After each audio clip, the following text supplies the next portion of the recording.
Yeah, let me just put this in the middle. There we go. Okay, so off we go. Yesterday, hey Mr. Foster, you don't have to attend. Okay, you can watch it tomorrow if you prefer. I know it's a bit late. So, but I really wanted to finish off this. So anybody who's not interested in proposals, then you can skip this one. I know it's not everybody's cup of tea. Yesterday we looked at how to write a proposal, and honestly Jacob was commented like about C2.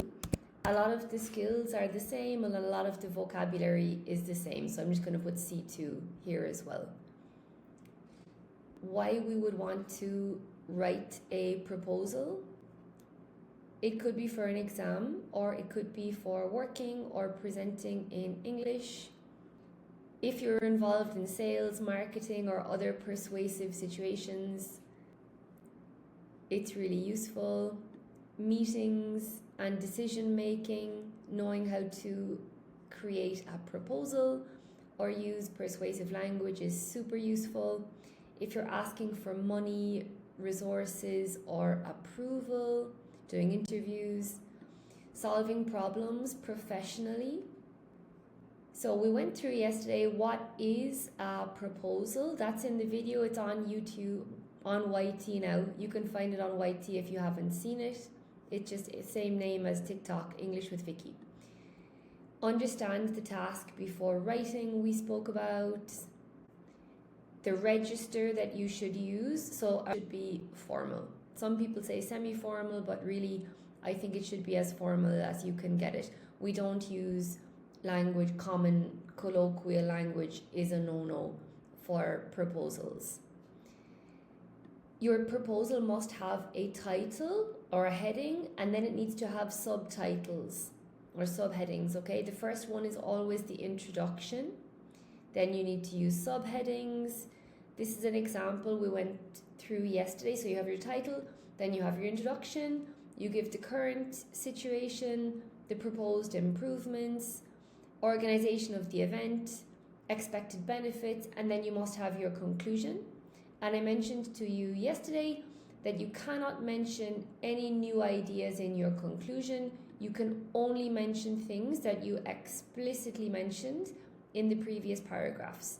You absolutely cannot introduce anything new in your conclusion. You will lose a lot of marks. Yes, so we spoke about establishing the current situation. So the first thing to do, always identify the problem. Then you need to make your recommendation. If you make your recommendation without first identifying your problem, it's much more difficult to sell your proposal, and honestly it doesn't really make sense. So the first thing you need to do is identify your problem and then make your recommendations. Okay? So we spoke a lot of vocabulary about how to make a recommendation. Recommendations must have reasons to back them up. Okay? Very important, and many people forget that. They just start making recommendations, but they don't justify them. So that is not really professional, okay? If you make a recommendation, you absolutely must give a reason or justify why you are making that recommendation. It is imperative to get a good mark or to have a successful presentation. We went through a lot of vocabulary for giving reasons and explaining the benefits, okay? Then we spoke about using persuasive language, but you cannot become emotional, okay? So there's no room for emotion. You can't say things like, this would be absolutely amazing. No. Okay? Everyone would love this. No. Okay? No emotion. You have to be objective. Okay? It's kind of flat, but that's the idea. Kinius, hey! How's everything going in Lisbon? You're in Lisbon, right? Long time no see. Hello, Rebby Woo. Can we buy this document or download it somewhere? Rebby, yeah, a lot of people are asking for this. I've got a lot of messages. I'm doing my best, okay? I'm going to try. I only started recently with this TikTok crack, so I'm going to try to find a way to get the documents online.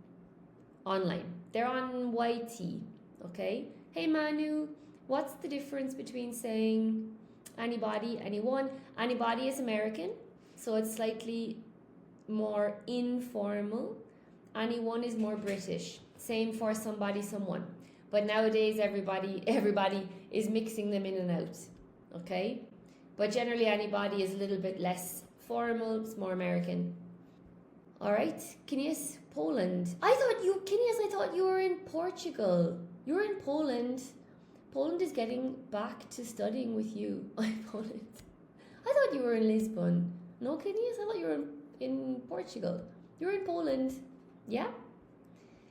We spoke about using hypothetical language, okay? Like might, could, would, for example. Here, look, would, could, might. Hypothetical language in proposals. We went through this yesterday. Okay, we went through this yesterday. So then we spoke about the importance of cohesion. It's really, really important. It needs to make sense. We spoke about that. So that's why it's very important to plan before connecting your ideas logically, how to express consequences. We went through yesterday introducing contrast. We went through prioritizing your different recommendations. Hello, Anna Maria. Hi, I'm Bense from Bela's wedding. Hey, Bense, how's it going? How are you?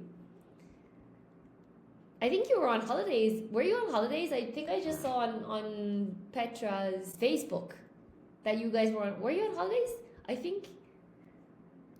And then the conclusion, very important. We went through vocabulary for how to conclude your proposal. I gave you a lot of examples of that.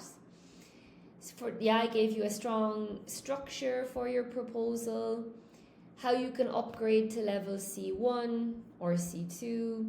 I gave you a final exam checklist for your proposal. And then we were on to the exam questions. Okay, so I have quite a few questions. We went through the first one yesterday, which was make a recommendation proposal for a television program that could be done in your area. Okay, we read through this one, slightly over the word limit, but it's a really good quality proposal. And now I want to go through more examples, okay? Now I know, guys, this is not exactly the most fun, but it has a very specific purpose that I really want to do. And I have a lot of students preparing their C1 exam this year, so I want this video for them, okay? And then I decided to share it with everybody on TikTok and YT in case it can help you too. Somebody's calling me. Oh, my uncle is calling me. Oh dear. Guys, I'll have to, my uncle is calling me. I'll call him back. So, the next one, unusual hobbies, right? Now I know I'm going to be reading through these. It's not exactly so exciting unless you guys are doing your exam or you need English for work. But look, it is what it is. It's what I've got for you today, okay? So question 2, it's about unusual hobbies. The first one was about a television program, and this is about unusual hobbies. Hello, Big Money. So, this is the question, right? A national television channel is planning a series of documentary programs about unusual hobbies and is looking for people and activities to feature. Write a proposal outlining ideas for 2 programs aimed at a general audience. Suggest suitable hobbies to feature and explain why you think they would make successful television programs. Write your proposal. Okay. That's awesome. Thank you, Big Money. Yeah, you can say that. That's perfect. Yeah, thank you so much. So guys, unusual hobbies. Now, the best one I ever got, she was a brilliant student. She passed her exam last March. She was from Poland, and when we were preparing these questions, one of the hobbies that she picked was beekeeping. It was so cool, beekeeping. She recommended that as an unusual hobby. Can you guys think of any unusual hobbies that you could propose here? Do you have any ideas? unusual hobbies was beekeeping. What else did she say? I can't remember.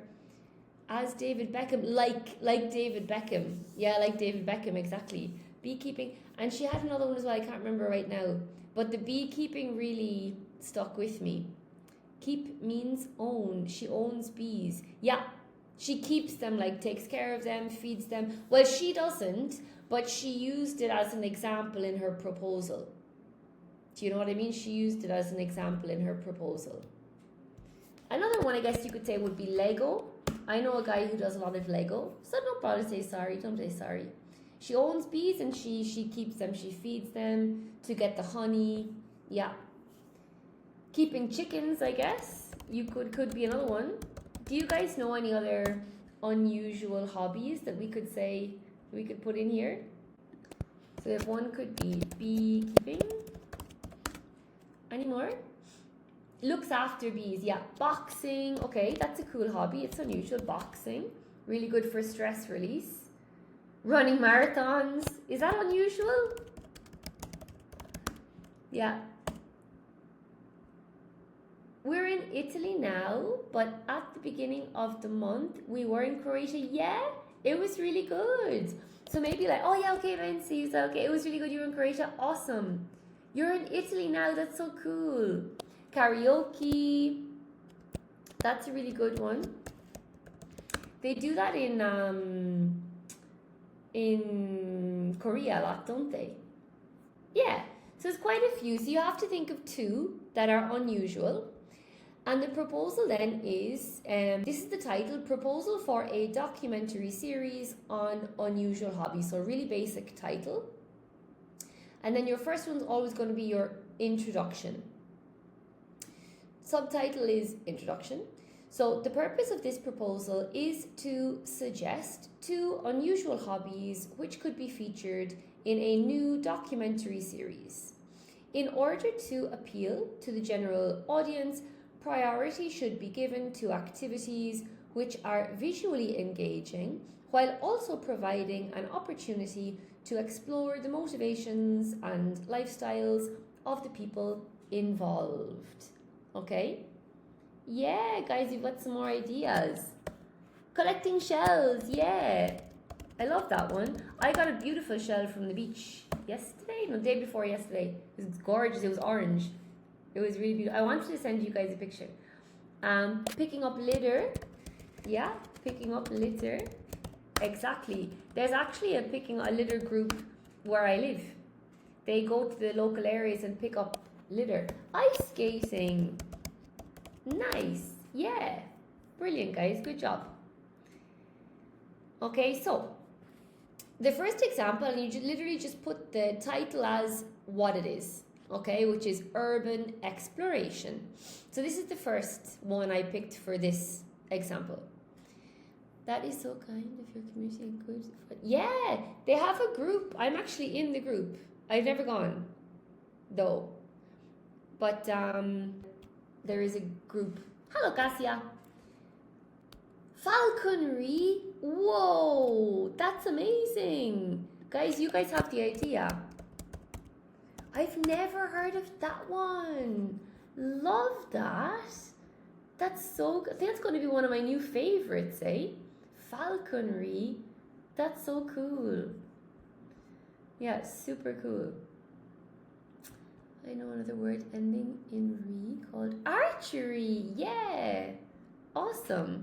A-R-C-H-E-R-Y. Nice. Yeah, archery, falconry is really cool. Okay. So let me read this one.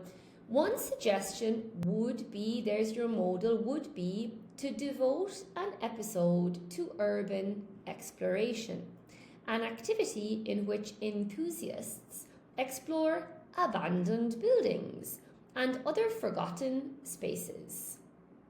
The program could follow several experienced participants as they visit disused factories, deserted hotels, or other locations that are normally inaccessible to the public. Cassia, we're continuing with our proposal theme. Okay, we're going through examples of proposals. Keeping pigeons, yeah, Mr. Foster, that's cool. I have when I bought my car, the guy who sold me the car, we're still friends. He kept pigeons. All right, Cassia, he kept pigeons. Really nice guy. And when I bought the car, I had to drive back to where I live. It was maybe 1 hour. And he said to me when I was leaving, hey, I have some baby pigeons. Would you take them back with you and see if they fly back to my house? And I kind of went like, huh? And he was like, oh, maybe today's not the day. And I was like, I don't think so. It was quite funny. But he gave me a bunch of eggs, like chicken eggs and pigeon eggs to take home. I never ate the pigeon eggs. I think I ate the chicken eggs, right? It was quite funny. Hey, Mike, hello. Okay, so now I'm going to justify why I'm making this recommendation, okay? The main advantage of this topic would be its strong visual appeal.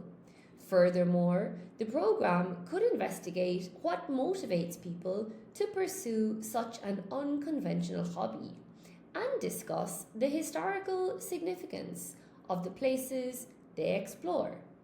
This, in turn, would ensure that the documentary appealed not only to adventure enthusiasts, but also to viewers interested in history and architecture. You know? Cassia, the shark story. Would you like to hear the shark story? Oh my god. Would you like to hear the shark story now or when I finish all of this? Maybe I should finish this first, no? There's quite a lot. If you remind me at the end, if you're still here, Cassia, I'll tell you the shark story, okay? Now, my next idea is competitive memory. Can be later? Okay, cool. If you're here later, we can do the shark story. Next one I thought was competitive memory. A second program could focus on competitive memory, in which participants train themselves to memorize extraordinary quantities of information. Viewers could follow competitors preparing for a memory championship while learning about the techniques they use to improve their performance. So it's a pretty cool one, I thought. As you can see, I know I told you yesterday that for the proposal, it doesn't have to be super creative, but obviously you're going to get some kudos if you can think on the spot of 2 cool hobbies that maybe the examiner will think, oh, that's interesting. For sure, you get a few extra marks, you know? Okay. Don't say horse riding, because horse riding is quite common. It's very likely somebody else will mention horse riding. Try to think outside of the box, you know? It's always intriguing to wonder who the next owner of your car will be. I never think about that. Because if you both like the same model, that could mean you share some personality traits, maybe. This guy was really nice. I think we'll be friends forever. Not only would this provide an insight into a relatively unknown hobby, but it would also have practical relevance for the audience by demonstrating techniques that ordinary people could apply to studying or everyday life. The program would be both entertaining and informative. Okay, yeah, personal traits. Okay, and then on to the conclusions. It's really easy, guys. Look, you have your introduction, which is basically repeating the question. You have your first idea with the explaining what it is, and then with the justification. Have my second idea explaining what it is, then the justification, and now it's my conclusion. So you can see this, the formula for a proposal is always the same. Taking these factors into consideration, urban exploration and competitive memory would provide 2 contrasting but equally compelling subjects. On balance, these programs would combine unusual personalities, fascinating activities, and educational content, making them well suited to a documentary series aimed at a general audience. Okay, so that's that one. My next one. This is the third example I have. This is about integrating international students. Now, guys, these are really useful, I think, because it's very probable. I mean, you can copy these in your notes, my examples, and it's very probable you're going to get something similar if you do the exam. Or if you need to prepare one for work, you can copy a lot of the vocabulary from these examples, you know. There's no need to reinvent the wheel. Okay, this is question 3. Your college would like to make it easier for international students to settle into college life.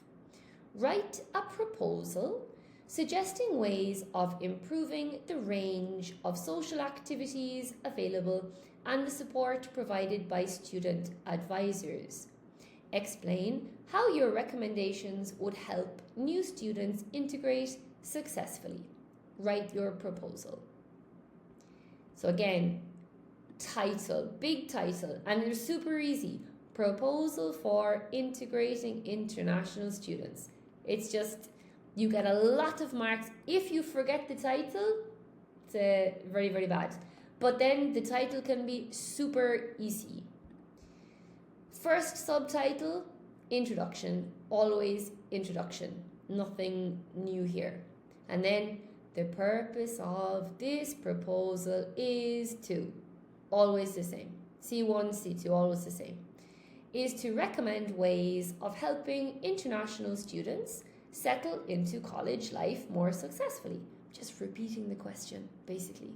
Okay, change the words, of course, but I'm just repeating the question.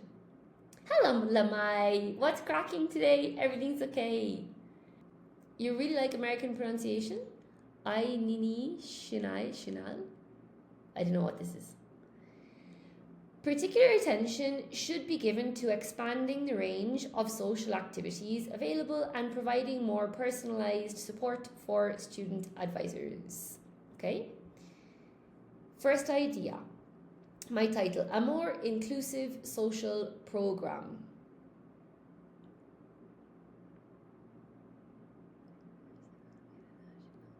Okay. One suggestion would be to introduce regular activities specifically designed to encourage interaction between international and local students. Okay, so to get them to socialize together. These could include language exchanges, cultural evenings, sports events, and informal weekend trips. Rather than organising separate events exclusively for international students, priority should be given to activities which bring the two groups together. And now I'm going to justify why I think this is a good idea. The main advantage of this approach would be that newcomers could establish friendships more naturally while becoming familiar with the local culture. This, in turn, would reduce the risk of international students becoming isolated and would encourage them to participate more actively in college life. Okay, that's my first idea. And now I need to address a student mentoring scheme. Consideration should also be given to strengthening the support provided by student advisors. Each international student could be assigned an advisor before arriving and offered individual meetings during the first few months. Furthermore, advisors could provide practical guidance on matters such as accommodation, academic expectations, and services available on campus. I think it would be awesome. You know, if you do, did any of you guys do Erasmus? I didn't, unfortunately. I wish I had done it. But it would be really cool to know, to have somebody in the other university who could contact you before, welcome you, show you around the campus. I thought it was a really good idea. Make sure you're doing okay, make sure you're making friends, maybe introduce you to some people. It would also be worth introducing a mentoring scheme in which experienced students work alongside advisors to support newcomers. While professional advisors could deal with more complex issues, student mentors could provide practical advice based on their own experience. That'd be really cool. Now, expected benefits. This is my next point. Thank you. Thanks, Mike. Thanks, Rebby. Not only would these measures provide international students with greater practical support, but they would also create more opportunities for meaningful social interaction. If implemented successfully, they could help newcomers develop a sense of belonging considerably sooner. And then, of course, I must write a little conclusion. In light of the above, we explained this yesterday. Jacob was asking, what does that mean in light of the above? It's in the video on YT, okay? In light of the above, I would strongly recommend combining improved advisor support with a more inclusive program of social activities. On balance, these measures would provide a relatively straightforward and cost-effective way of helping international students integrate successfully into the wider college community. Okay, that's number 3. So I hope, guys, I hope you're starting to get I wanted to take away the mystery from the proposal, to take away the fear. You know, as you can see now, if you've seen the first 3, the one we did yesterday and these 2, they're very straightforward once you get the hang of them. You know, once you get the hang of them, it's very repetitive, which is good because it means you can prepare a lot, and then it's pretty easy to get a really good mark, you know. I always recommend to my students to prepare the proposal. Example number 4, careers and further education event. This is the question. Your college is planning a special event to provide students with advice and information about career and further education opportunities. Write a proposal outlining what should be included in the event and suggesting how it should be organized. Give reasons for your recommendations. Write your proposal. Okay, so we have again. I'm going to repeat this so that it gets really, really, really easy. Cassia, is proposal also part? Yeah, Cassia, it's part of the C1. C1 and C2 is the proposal, not B2. You only have the report, but for C1 and C2, the proposal is there. Okay, so I've got my title. Again, super easy. Okay. Proposal for a careers and further education event. Okay, nothing magical here. It's really easy. The important thing is that you write a title. You forget the title, big trouble. Okay, but then just remember you must put a title, and it can be really basic. Okay, and then always introduction. The purpose of this report is to blah blah blah blah blah. Same always. Okay, is to outline what should be included in the proposed careers and further education event, and to recommend how it could be organized. Nice passive there.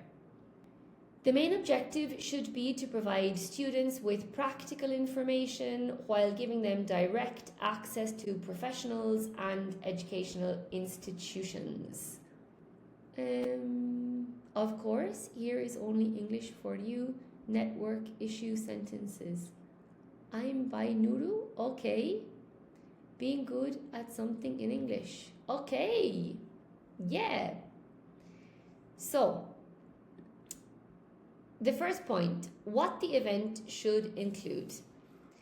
Priority should be given to inviting representatives from universities, training providers, and a wide range of industries. So that would be really cool. I wish my school had done that.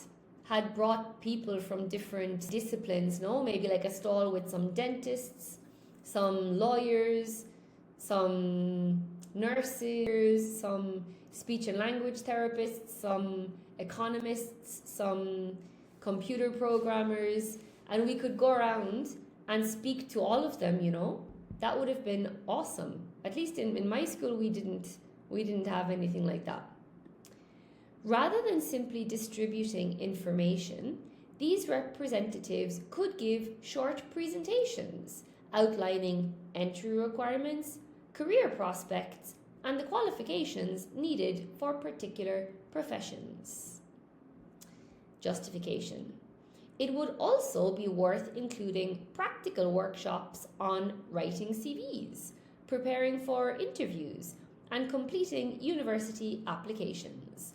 The main advantage of this would be justifying, okay, that students could acquire skills which they could immediately apply when planning their next steps. Okay? Yes, may God always keep you well. How can I help you today? That's awesome, Nuru. Where are you connecting from, Nuru? Are you in Saudi Arabia or Dubai or Morocco, or where are you? Egypt? Not true, buddy. We have many good teachers, but we don't appreciate, respect, or support them. Okay. It's cool. Where are you from? We don't know. Okay. Thank you. Okay. You're welcome. Right. My next point. Organization of the event. Perhaps the most effective approach would be to divide the event into different areas according to subject and career sector. So I thought, like, people who like, I don't know, science, all of the science guys can be in one area. People who like people can be in this area. People who like business can all be in this area. So if you have a tendency, you can find all of the people, representatives there quite easily.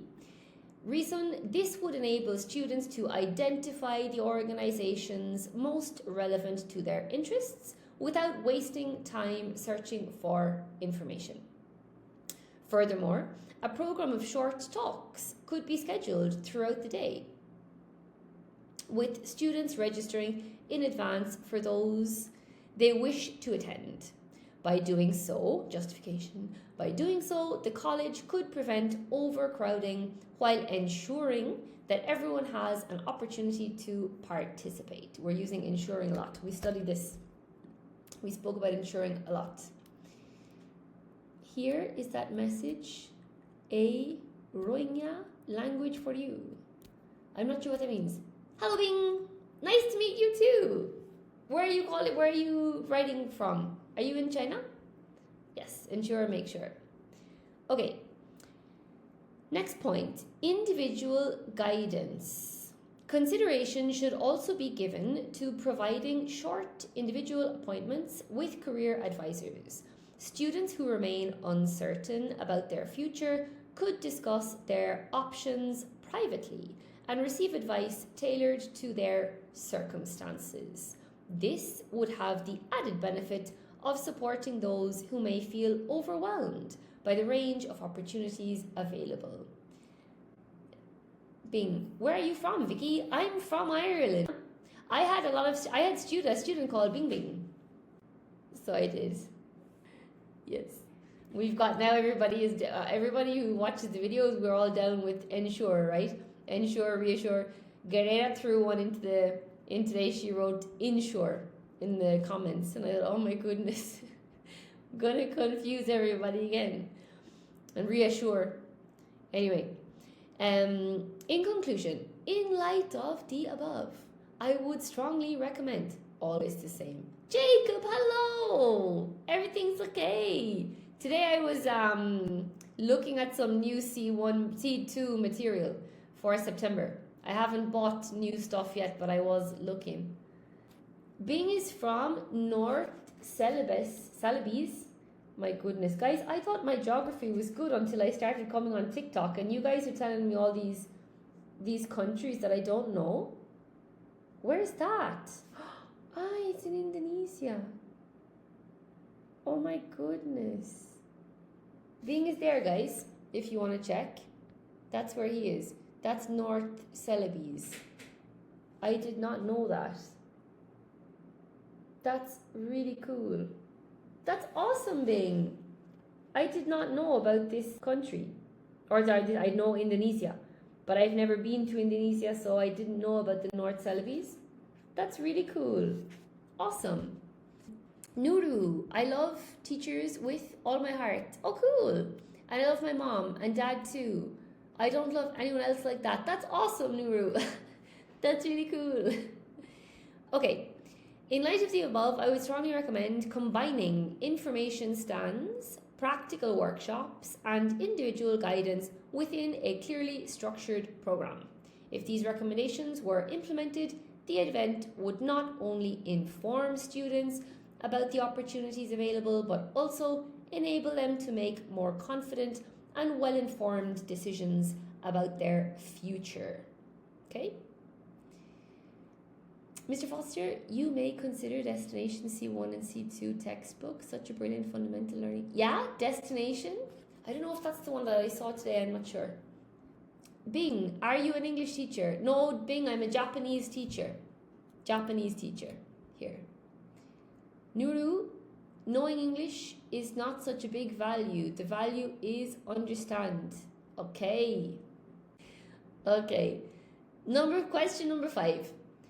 End of the year college event. So guys, you can see that there are some themes, reoccurring themes coming up here, you know, organize an event, organize a college event, a lot of these things, prepare something for the television.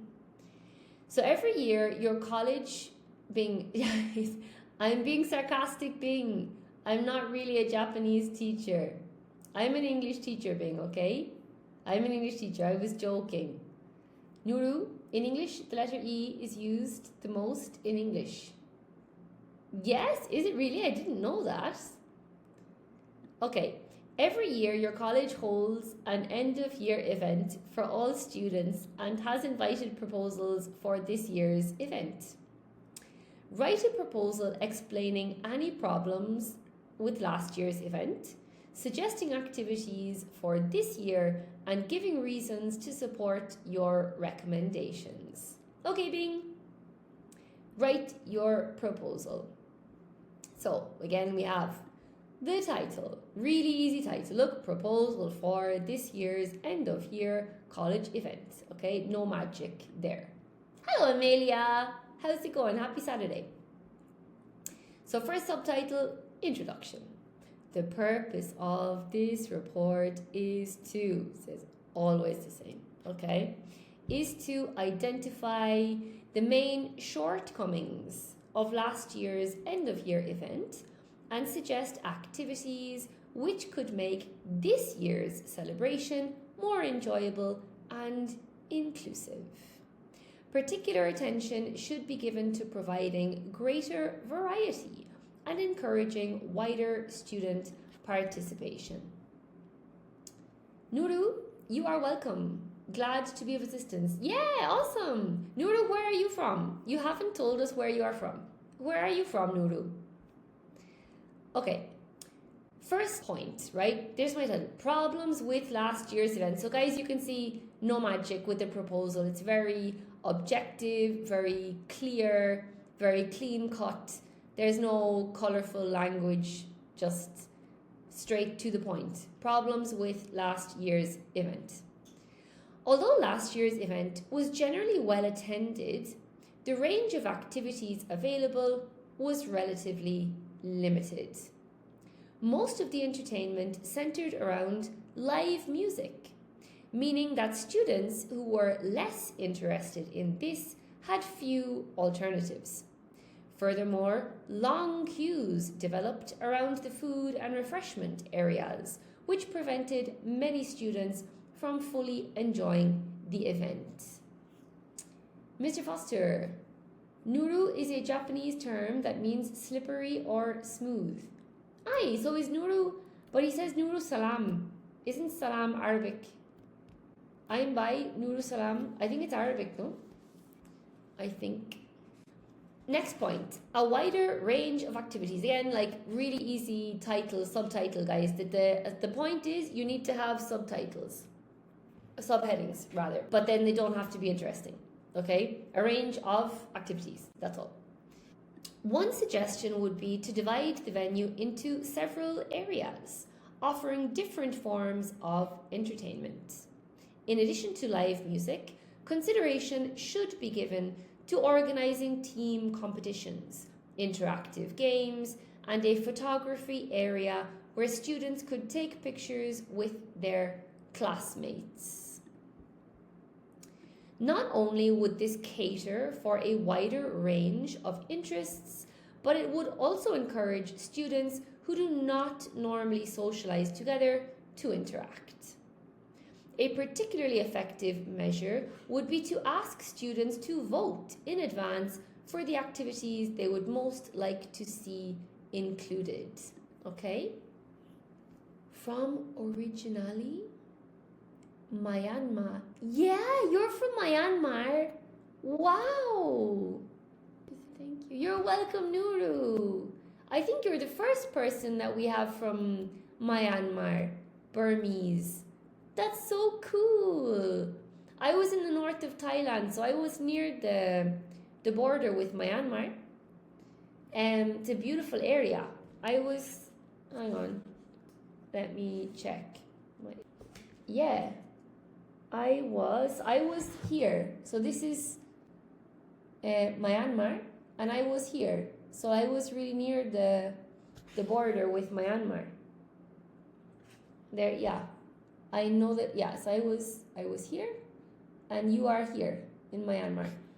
That's so cool. Nice. I suppose the north must be beautiful anyway, I think. I'm into history, but English isn't really my thing. Or I love history, but I'm not a fan of English. Okay, that's okay. Yeah. Okay, next point. Improved food and refreshment facilities. Priority should also be given to addressing the overcrowding experienced last year. Several food stalls could be positioned in different areas of the venue rather than concentrating all refreshments in one location.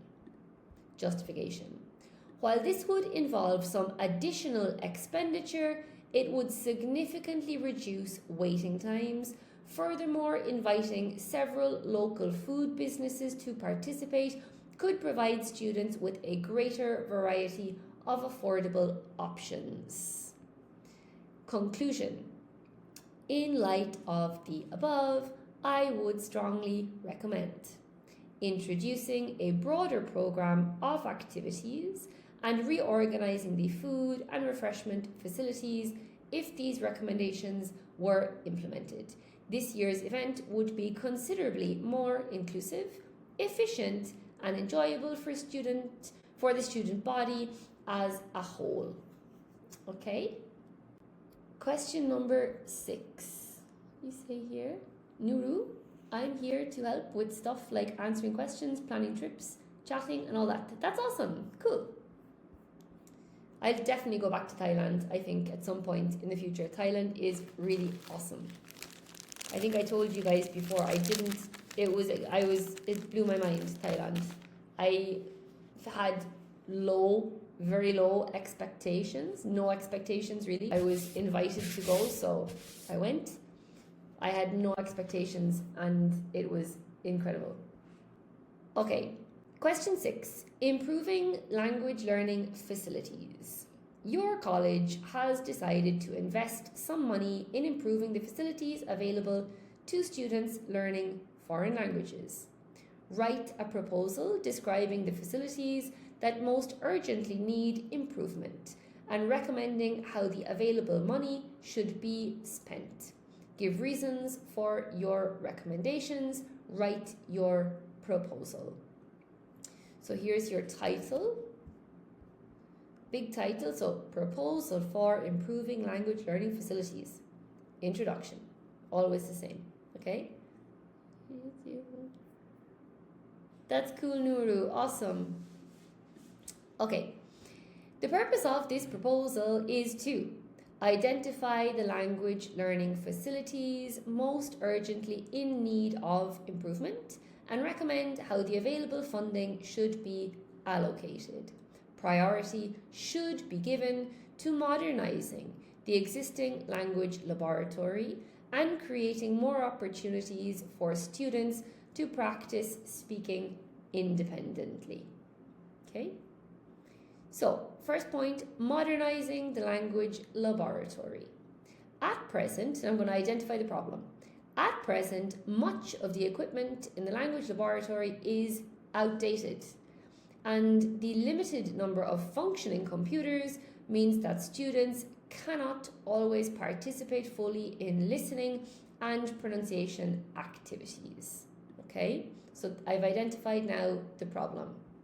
Now my suggestion. I would strongly recommend allocating a substantial proportion of the budget to replacing the existing computers and providing high quality headsets and microphones.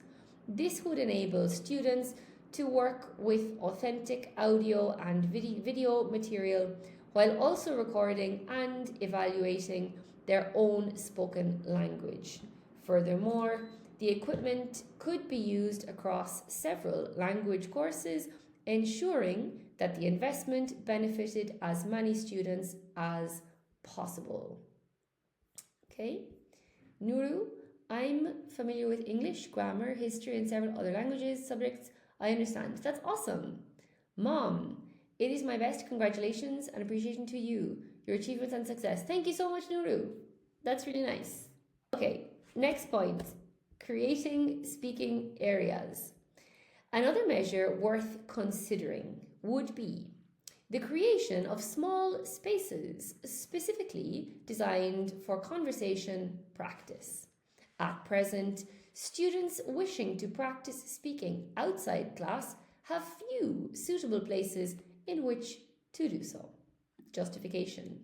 These areas could be used for language exchanges, conversation groups, and collaborative tasks.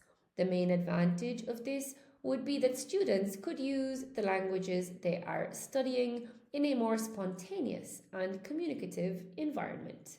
This, in turn, could increase both their confidence and fluency.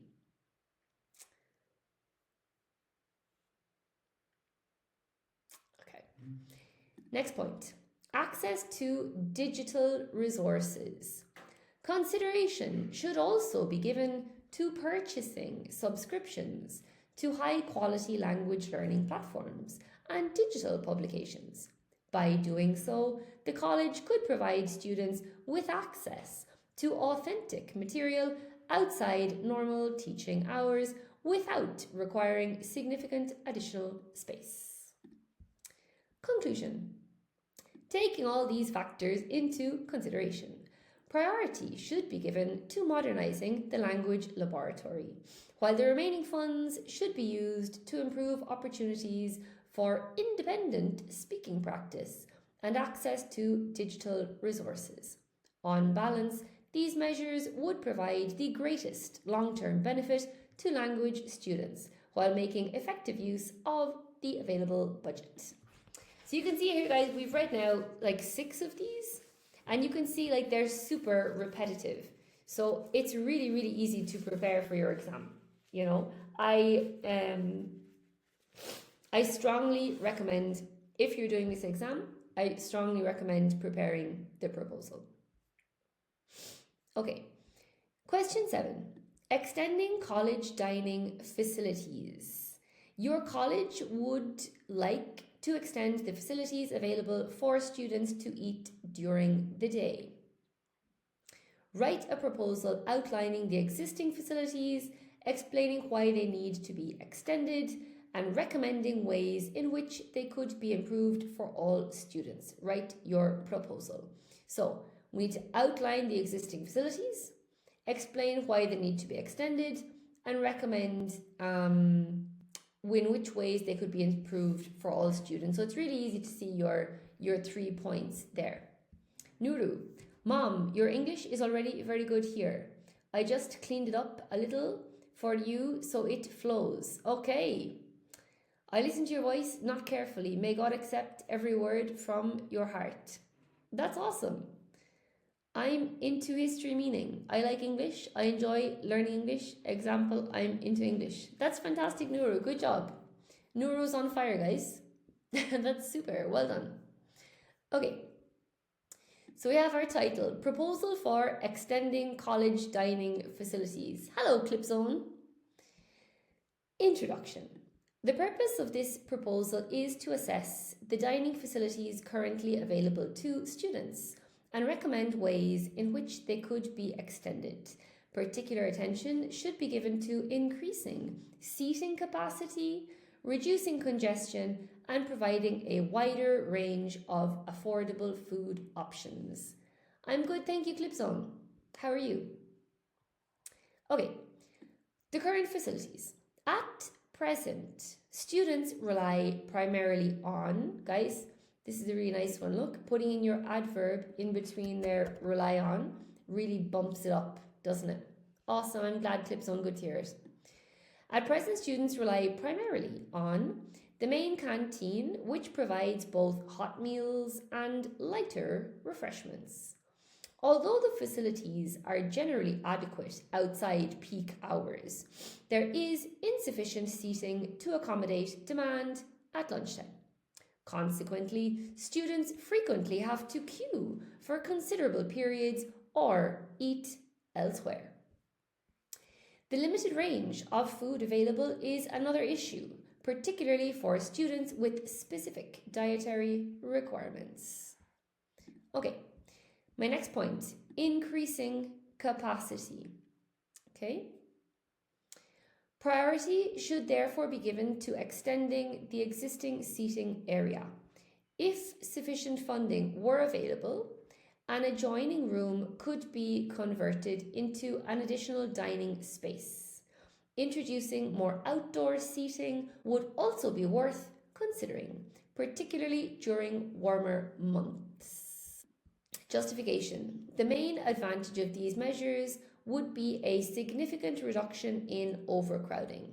This, in turn, would provide students with a more comfortable environment in which to eat and socialize between classes.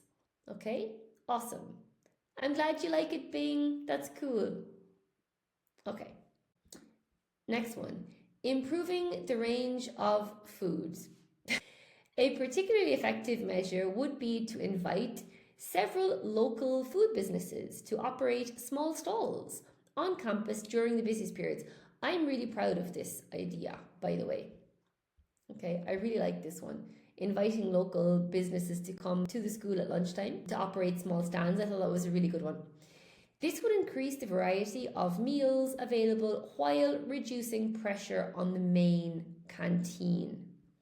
Furthermore, priority should be given to providing affordable vegetarian, vegan, and allergy-friendly options. By doing so, the college could ensure that the dining facilities cater for the student body as a whole. Okay? And finally then I have the conclusion. Taking all these factors into consideration, I would recommend increasing seating capacity while simultaneously expanding the range of food available. Although these measures would involve some initial expenditure, the benefits would considerably outweigh the costs and create a more accessible and enjoyable dining environment for all students. Okay, cool. So we just have two more. There are only two more, and I would like to read them to you, and then they'll be on the video, so that anybody can take notes or use them to prepare for your exam or for proposals at work or what have you. Okay, so question 8. Increasing membership of a language club. Your town has an English language club which meets every Thursday evening, but the organisers would like to attract more members. Write a proposal describing the club's current situation, suggesting activities it could offer and recommending other ways of encouraging more people to join. Write your proposal. Nuru, Mom, I can also learn from you. We learn every day. I always like to learn from others. That's awesome. Me too. Okay, the title. Proposal for increasing membership of the English Language Club. So the title is really easy. First subheading, introduction. And the first sentence, the purpose of this proposal is to, always the same, is to assess the club's current situation and recommend ways of attracting new members. Particular attention should be given to offering more varied activities and increasing the club's visibility locally. Okay?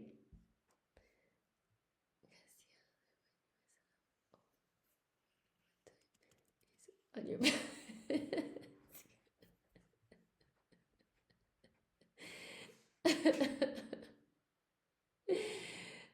Mom, may I know what you do for a living?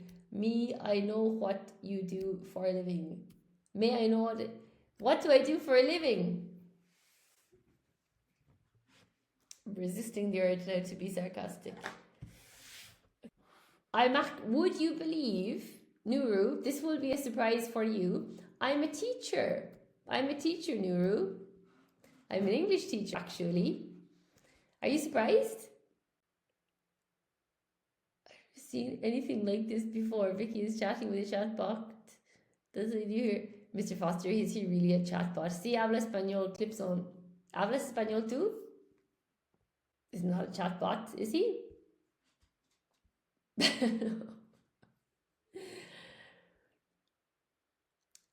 Nuru, what do you do? What kind of work do you use with teammates, mom, new colleagues? I don't understand the question, Nuru. ¿De dónde soy yo? Soy irlandesa. Cassia, what chatbot live is online?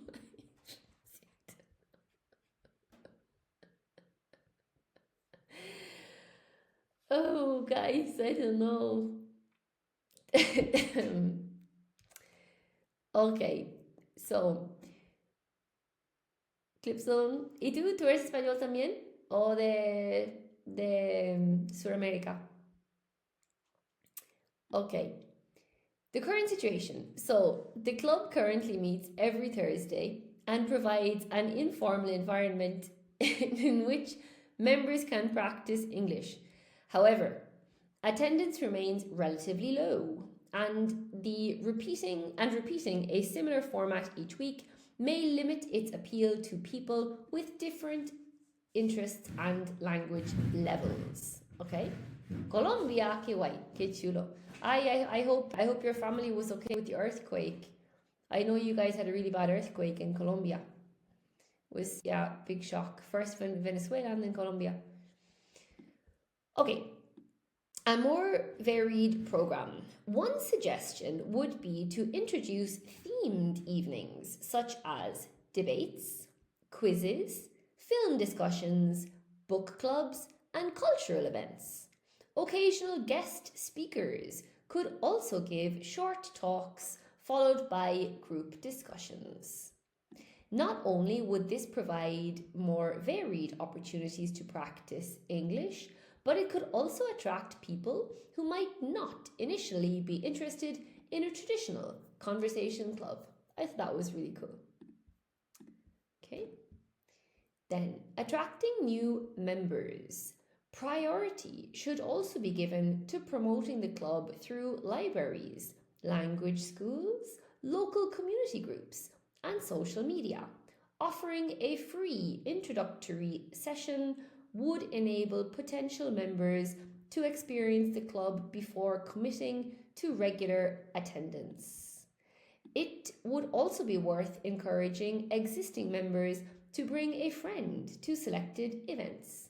By doing so, the club could attract new participants through personal recommendations. Okay? And then my conclusion, in light of the above, I would strongly recommend combining a more diverse program with greater local promotion. If these recommendations were implemented, the club would be likely to attract a wider range of participants and achieve a sustained increase in membership. Okay? And we only have one more now. Let me see. Mr. Foster, that's what they're meant to do, I think. Of course he is. He transcript your speech and talking to you with random words. Someone is testing their AI agent here. Are you being serious? Nuru, can I ask mom? Okay, should I just... Okay, I'm going to just maybe mute it in that case, because we'll just mute that guy if it's really a chatbot, because that's... What is one thing your family does that makes you feel most at peace? Nuru, family is the only home you have left. Family is the only country that can't be taken from you. Okay. Cole, hello! Cole is not a bot. Thank goodness. Okay, so thank you, Mr. Foster. We've muted the bot anyway for at least this live. Clipzone, I haven't been to Colombia, but I lived in Mexico. And I've been to Paraguay. I did volunteer work in Paraguay. And I've been to Argentina briefly and just driven through Brazil. But Colombia, not yet. Cole is not a bot. We know you're not a bot, Cole. But we suspect that Nuru might be. I think Mr. Foster is pretty sure Nuru is a bot. So we've silenced Nuru. Just at least until the end of this live. Let's see if he comes in tomorrow. Cole, I'm not going to zoom in. Okay. So, this is as much Zoom as you're going to get now, Cole. Right. So, last one. Okay. Question 9. Improving college facilities. Your college is considering making improvements to the facilities available to students and has invited students to submit proposals. Write a proposal identifying the areas most in need of improvement. Okay, so what areas are most in need of improvement? Suggesting specific changes and explaining how these changes would benefit students. Write your proposal. What's a CAPTCHA? Cole, hi. Please pass the CAPTCHA, just in case. What's a CAPTCHA? Because Cole is laughing there a lot. I would like to know what a CAPTCHA is because I don't know. Cappuccino, obviously not I don't know. Okay, so the title is Proposal for Improving College Facilities. Introduction. Ah, thank you, Cassia. Oh. A CAPTCHA is a security test used on websites to prove that a user is a real human being and not an automated computer program or bot. Goal. Having better college facilities would increase morale and keep them keen to have a reward. But you have to mention who is them. You're talking about the students, but you haven't mentioned the students previously. And keep students keen. Yes. Okay. So introduction. The purpose of this proposal is to identify the college facilities most urgently in need of improvement and suggest practical measures to address the existing shortcomings. Priority should be given to increasing the availability of quiet study space and upgrading the recreational facilities available to students. Okay, additional study space. One of the most pressing issues is the shortage of suitable places for independent study. Guys, pressing issues. Really, really nice synonym for urgent issues, okay? The library is frequently overcrowded, particularly during examination periods, and students often struggle to find somewhere quiet to work between classes. I would strongly recommend converting some underused classrooms into dedicated study areas. These could be equipped with individual desks, charging points, and reliable internet access. Not only would this alleviate pressure on the library, but it would also enable students to make more productive use of their time on campus. Next one, recreational facilities. Consideration should also be given to improving the areas in which students can relax and socialize. At present, there are relatively few comfortable communal spaces, meaning that students tend to congregate in corridors or leave the campus between classes.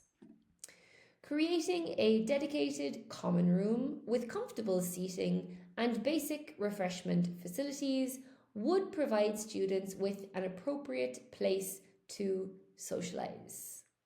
This, in turn, could encourage greater interaction between students from different courses and contribute to a stronger sense of community within the college. Cool. This is because students are often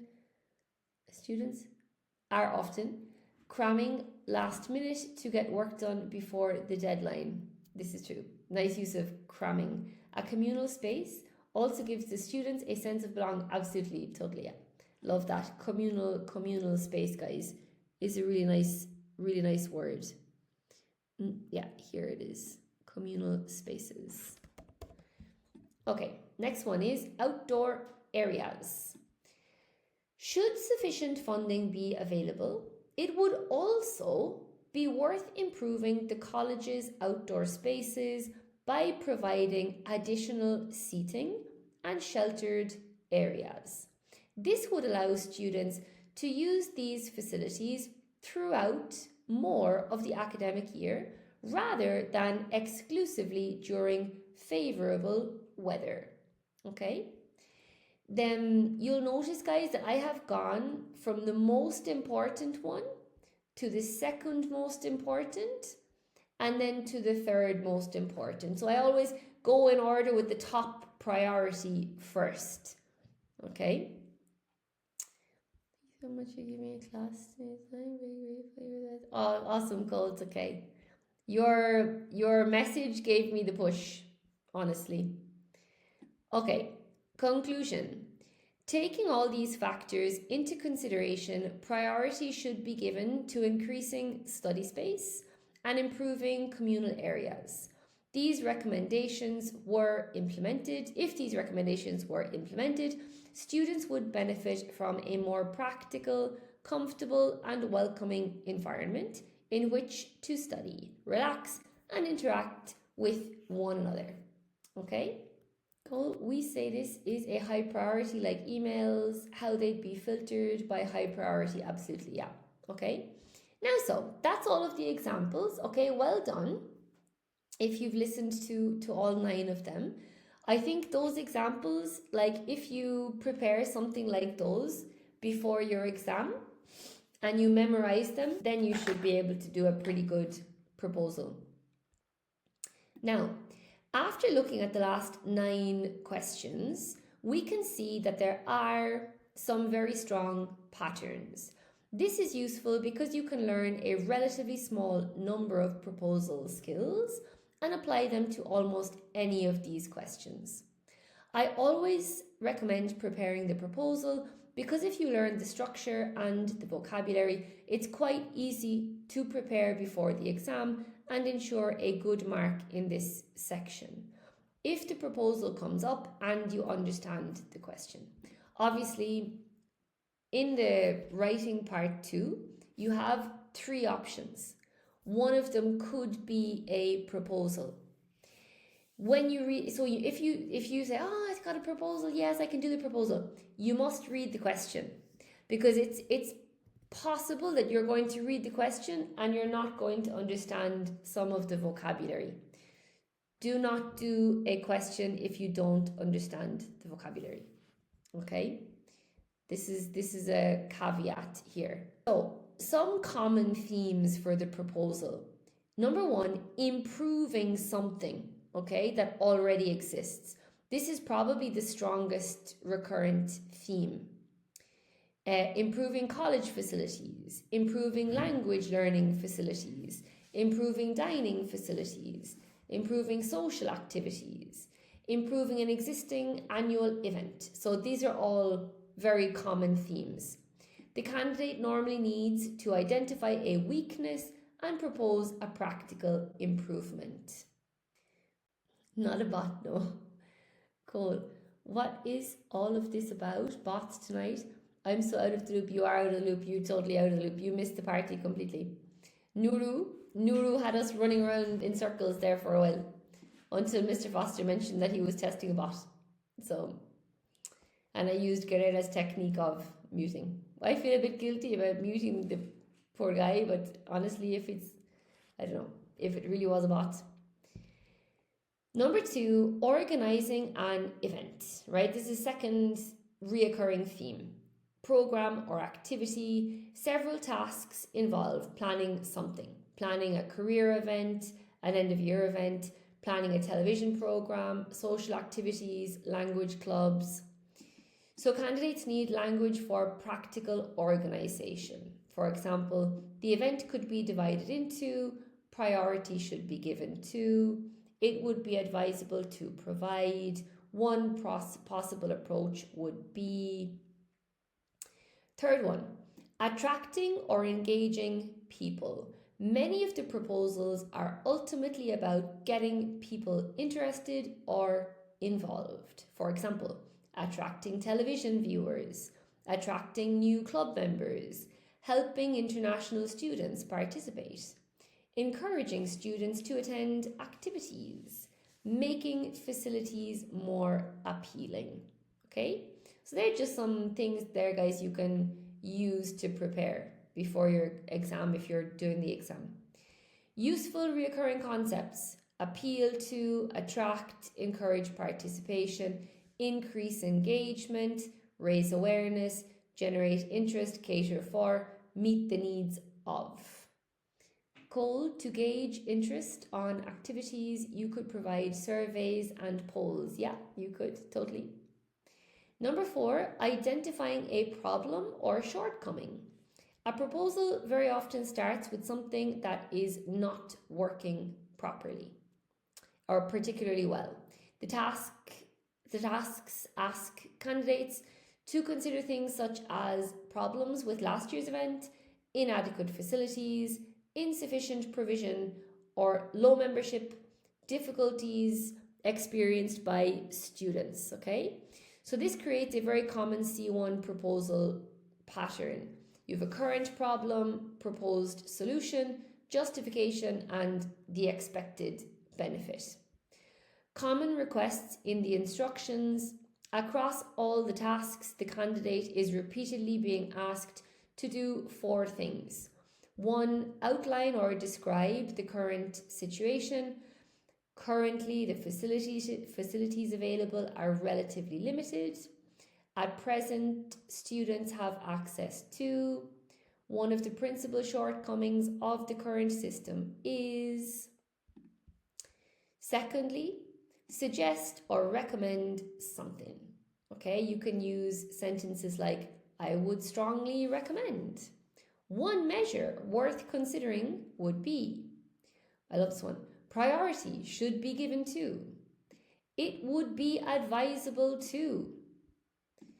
And the third one, give reasons for the recommendation. So this appears again and again in the tasks. We can say, so it's not enough to write, the college should create a larger dining area. You need, the college should create a larger dining area as the existing facilities are unable to accommodate the number of students wishing to eat on campus at peak times. Cool. I would strongly recommend tuning into Miss Hayes' classes. They are beneficial for learning English. Thank you. Good sentence, good example. And point number 4, explain the likely benefit or result. This is slightly different from simply giving a reason. So giving a reason would be the current dining area is overcrowded. Recommendation, the seating area should be extended.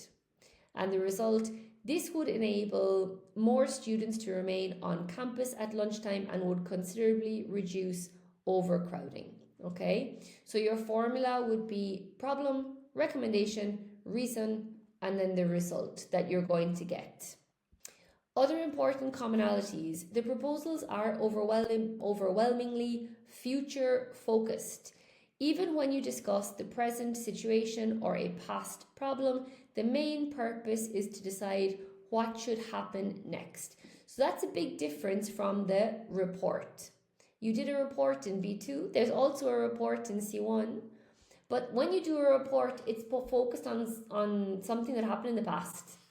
Whereas a proposal, you're focusing on suggesting something for the future. So they're quite different. They also have a clear target reader with some power to act, a principal, organizer, television producer, college management, etc.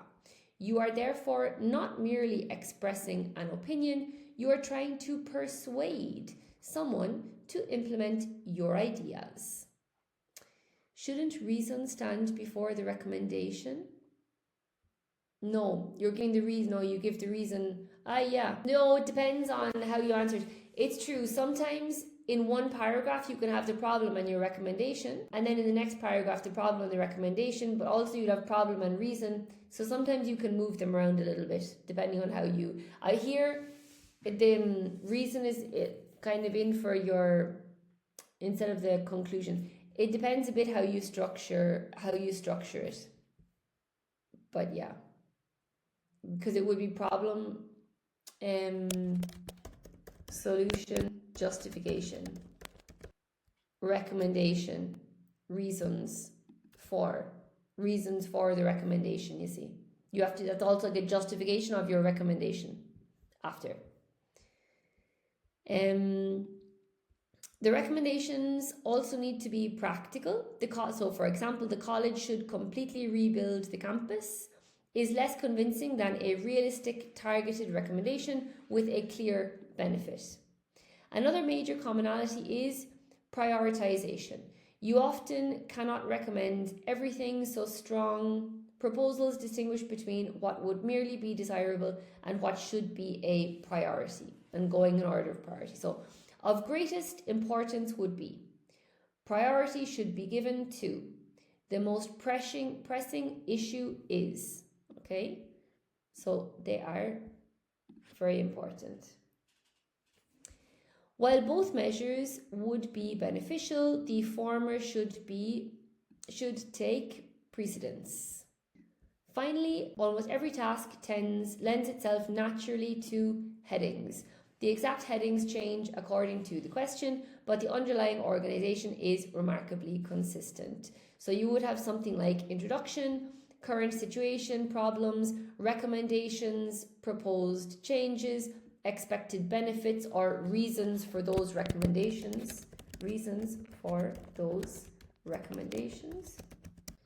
and the conclusion. So to sum up, although the topics look very different, television, dining facilities, international students, careers, clubs, the actual writing operation is very often the same. So identify, propose, justify, predict, and persuade. All right, awesome. So that's all for that, guys. And I have loads of vocabulary, but I think we're going to leave that there tonight. Now, I don't know if Cassia is still there and if she wants to have a bedtime story about the shark. If Cassia is not there, I'm not going to tell the shark story, but Cassia, if you're here, I can tell you really quickly what happened with the shark. Didn't I tell that story already? No? Cool. If a fast food restaurant, Cassia is here, if a fast food restaurant wants, with S, to build a new location, they must submit a proposal. Yeah, they have to get planning permission. Cassia is here, okay. I'll tell you really quickly didn't I tell the shark story? No? I've already given it away now by telling you, right, okay. What happened? we were on an island called Sikihor. I will show you where this island is. S-I-Q-U. Yeah, Sikihor. We went to this island. I've got a lot of marks, unfortunately. These are the Philippines, okay? And we went down here to this island. It's a pretty remote island, okay? And we were staying here in this area, okay? So, hello, Old Flat Whites. You've never heard of it, Cassia? Yeah, it's kind of a magical place. It's not very touristy, eh? Which was another problem. Anyway, so on this day, we had like the full day. So we decided that my partner would take the beginning of the day and pick a place to visit. And then I would have the second half of the day. So we took this scooter and we went this way. We went this way. We went this way along here. And we went in here we went to visit a waterfall. Okay, we went to visit a waterfall. Just need to plug in my phone. A bunch of waterfalls, actually. It was awesome. We did like ferry walking and waterfall jumping and took loads of photos, and it was super amazing. Okay, and then he said, okay, so what's your idea? And I mentioned, okay, we need to take this scooter. So we were here and we needed to go to here. I think it was up there, no? Yeah, it was up here, like, or there. Like, so it was like the other side of the island. But in my brain, I thought that this was not so far away, but it was really far. And it was like, there was nothing really on the road. The road was pretty bad. We were on a scooter. And anyway, he wanted to turn around and go back. And he said, I don't think this is a good idea. Like, it's going to be dark when we're coming home, or we're going to have to go like all the ways around the island to get back. But I really wanted to go because I had found on Google Maps, allegedly, there was a place to go snorkeling. And there was not so many reviews, but there were like a few good reviews. So finally, after me pushing and pushing and pushing and pushing, we got to the other corner of the island. There was nothing there. No hotels, no houses, no nothing. It was like jungle. Hello, Coach Evie. It was just like jungle. So he looked at me like, what are we doing here? Why did you bring us here? So anyway, I got off the scooter and I started looking around because on my Google Maps it said that there was some snorkeling place here. And finally I found a hut. Okay, literally just like 4 posts and like a cover. And there was a woman there and I said, hey, do you offer snorkeling? Anything? And then just shouted in the background like something in Filipino. I didn't understand. And this like young boy, maybe he was about, I don't know, maybe he was 17, maybe he was 19. He was really young. He just came and looked at us and didn't say anything. And the woman like said, for example, 15, whatever, the price, you know. So I paid her. And my partner was like, I guess still like, what are we doing here? Like, this looks really weird. And so anyway, this guy then came over to us and just literally handed us 2 snorkeling masks, like the 2 snorkeling masks and the water tube. So, and he started walking into the water. So we quickly like took off our clothes and just with our swimming suit and our, the mask that he gave us, we followed him into the water. He didn't say hello, nothing. So we just started walking after him. And I was really excited because I was like, okay, it looks like we're going to go snorkeling. Like, I haven't completely messed up the entire second half of the day. Hello, Alina.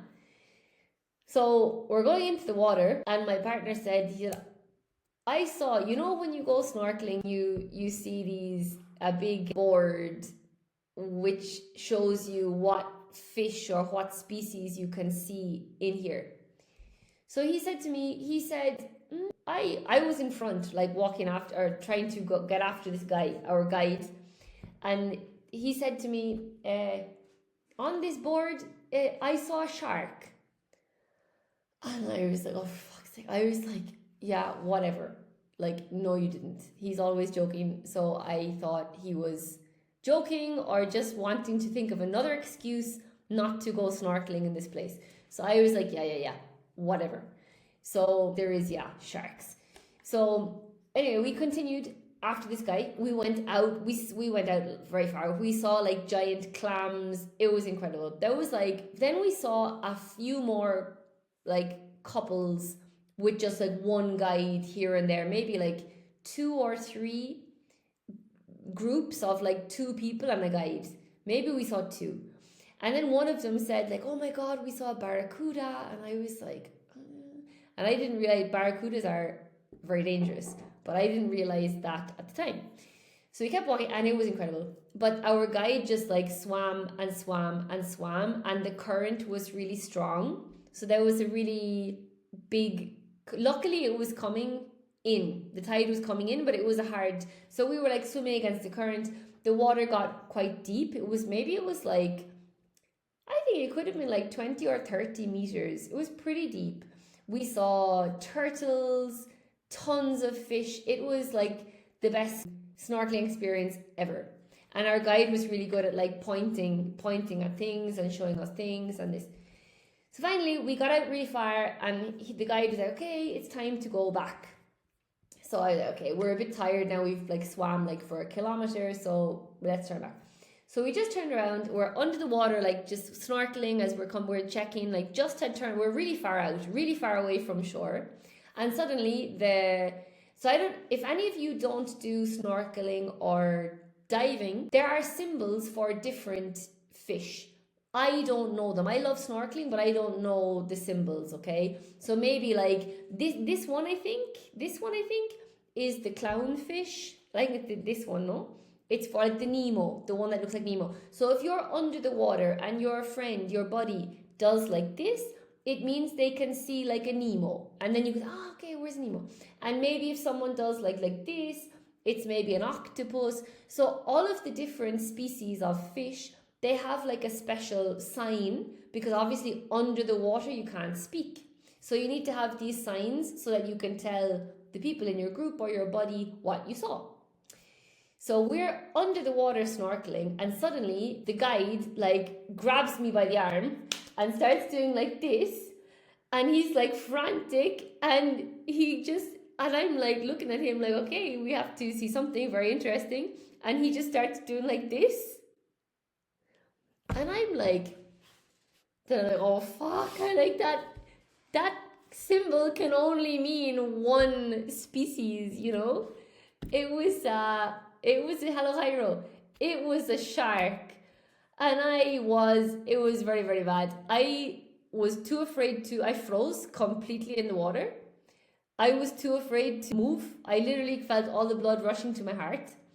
I couldn't take my head out of the water because I knew we were really far away from the shore. There was no boat, no way to get out of the water. And I looked down, and there's the shark. And I was like, oh my God. It was one of the scariest moments of my entire life. And I thought, why am I here?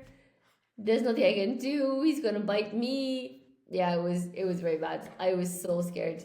And the guide was really like frantic. Afterwards, I realized that he was really happy because we had seen a shark.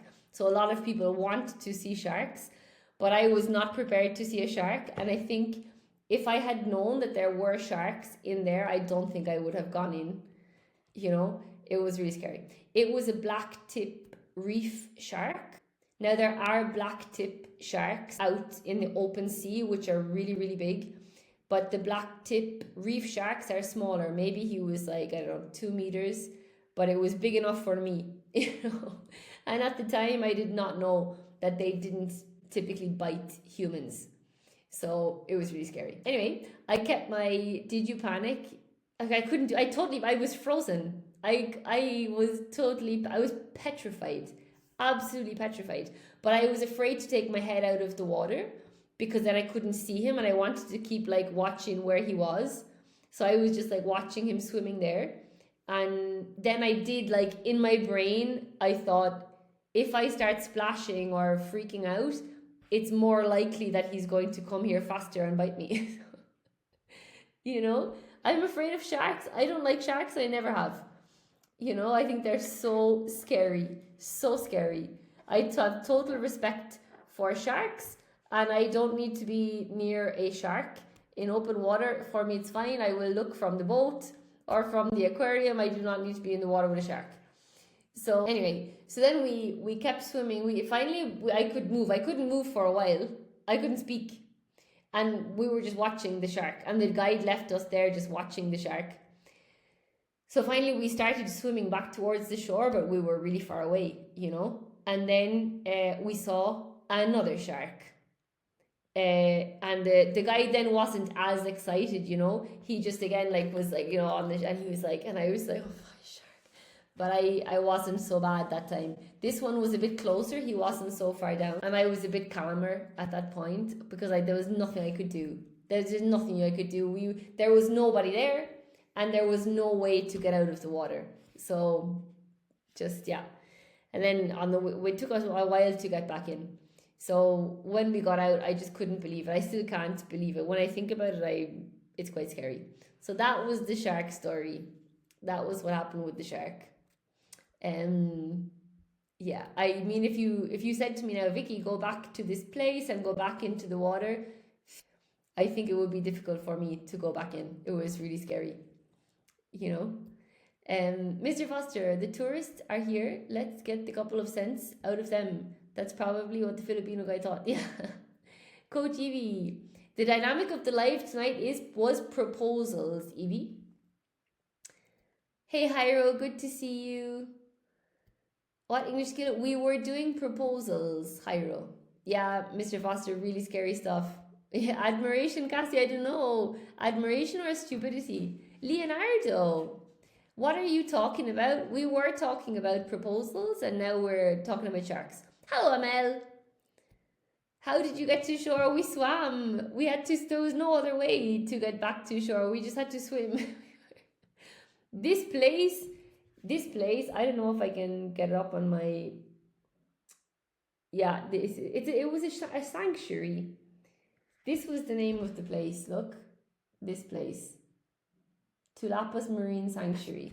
It was really cool. So we were just in the water here. There was nothing, we were just out there. There was nowhere we could go. Oopsie. Hang on.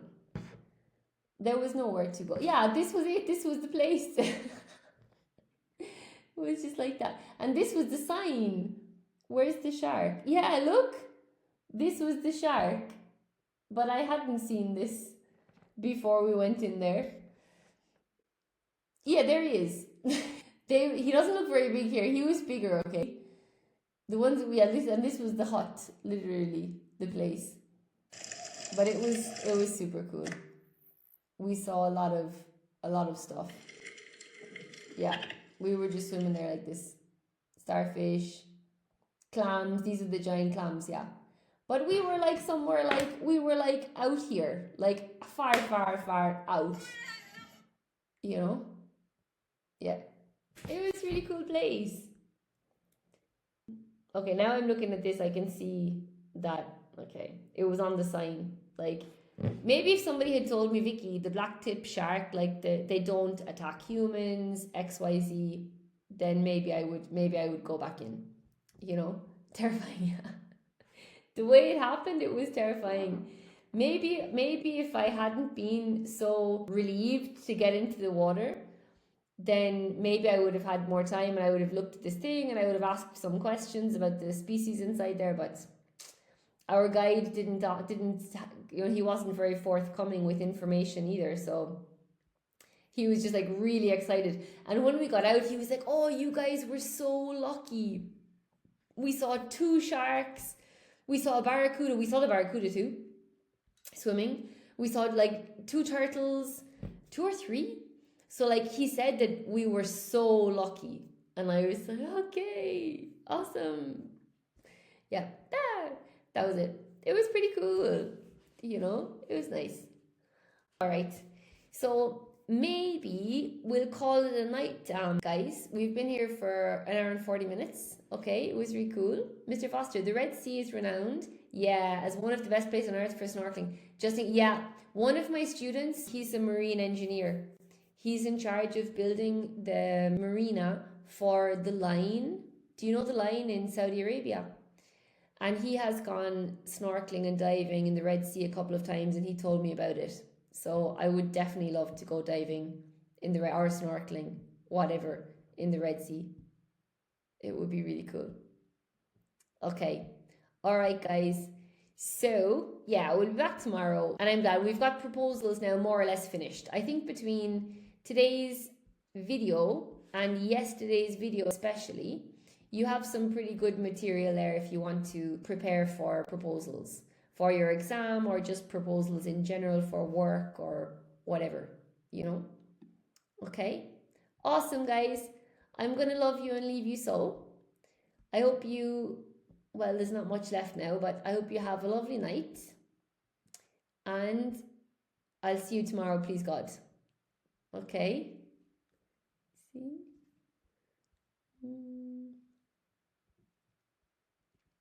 Okay, Cassia, thanks for reminding me. Okay, yeah, it is a funny story. Yeah. Love snorkeling. I hope I can go snorkeling soon again. A friend of mine asked me if I wanted to go snorkeling maybe this month. Maybe we can go, but I need to get a wetsuit because where we're going, the water is really cold. So I need to get a wetsuit. I'm looking at one now online. Yeah, because I would like to do it before it gets too cold. And there are some places here, more or less nearby, that I haven't been to that apparently are good for snorkeling. But I definitely need a suit because the water is too cold. Big money! Yeah! Okay, good to see you too. But not all species of sharks attack people, I heard. Yeah, totally, Cass. Yeah, absolutely. That's the cool thing. Like, if you can recognize the animals, you know, like, which ones are safe, which ones are not safe. But if you're like me and you're kind of not a beginner, I mean, I know how to snorkel, I'm a pretty good swimmer, but like, I don't know the difference between the different types of sharks, you know? So, like, when I see a shark, I'm in the water and the shark is as big as me, for me, I don't know if it's a dangerous shark or not, you know. Now, this black tip shark, reef shark, I think I could recognize this shark now. And I think I would be like, okay, I reckon I know this shark, and I know this shark is like probably not going to attack me. So I think I would be calmer next time, you know. Hello, Johannes. All right, guys. Okay. I hope you have a lovely night. Thanks for joining in. And I hope that information was useful or will be useful. It will be there anyway on YT. I'll put this one up now on YT and both of them will be up. Thank you, Cassia. I hope you sleep well too. Hello, Madhu.